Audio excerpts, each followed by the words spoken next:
Have you ever watched someone cause absolute chaos, walk away without a scratch, and think, God, are you even seeing this? Maybe you've been the one waiting for justice that never comes. You've watched corruption prosper while the innocent suffer. You've wondered if God's silence is actually his surrender. If that's you, I have a message that might be hard to hear, but it's the one your soul needs. God's silence is not his absence. It's his timing. Today, we're diving into one of the most intense chapters in the Bible, 2 Kings 9.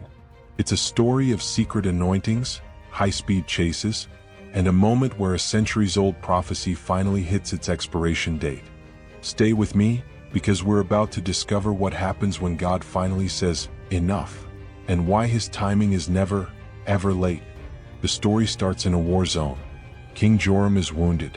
The army is on edge. And in the middle of the camp is a man named Jehu, a soldier just doing his job. Suddenly, a young prophet bursts in with a flask of oil and a wild assignment.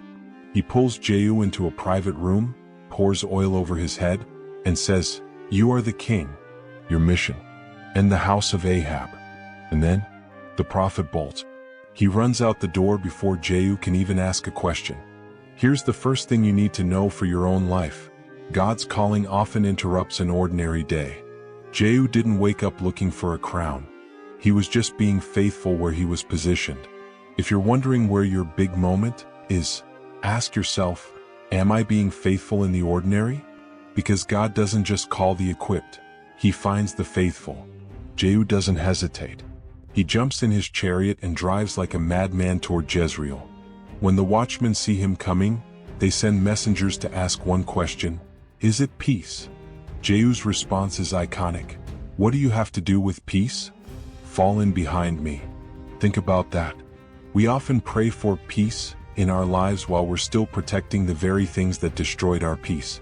We want emotional healing, but we won't let go of the bitterness. We want spiritual freedom, but we keep the secret habits. Jehu knew that true peace cannot coexist with rebellion. What are you tolerating today because confronting it feels uncomfortable? That uncomfortable conversation or that painful boundary might be the very thing that finally brings you the peace you've been praying for. Jehu meets King Joram on a specific plot of land, Naboth's vineyard. Years ago, Queen Jezebel had Naboth murdered just so her husband could have his garden. The world had moved on. The kingdom had grown. People forgot Naboth's name. But God didn't. They met on the exact ground where the blood was spilled. This is the aha moment for anyone waiting for justice. God does not forget what people forget. The delay between a wrong and its consequence isn't proof that God is blind. It's proof of his patience, giving people time to repent. But when that time runs out, his justice is precise. If you've been hurt and feel forgotten, know this: heaven has a long memory. Then we see Jezebel. Even at the end, she chooses defiance over repentance. She paints her eyes, looks out the window, and mocks the man God sent. But Jehu looks up and asks, "Who is on my side?" In an instant, her own officials throw her down. It's a sobering end to a life of unchecked influence. We have to ask ourselves, what influence am I allowing to shape me? Destruction rarely arrives with a warning siren. It enters through the voices we listen to every day, the habits we excuse, and the compromises we rename to make them feel okay. Be careful what you permit, because what you permit, you eventually promote. And what you promote eventually becomes your destiny. 2 Kings 9 is a reminder that there comes a point where God says, enough. Enough pretending. Enough hiding. This should give you two things: hope because evil doesn't win, and humility because we all have things we need to confront. Maybe your Jehu moment isn't about a kingdom.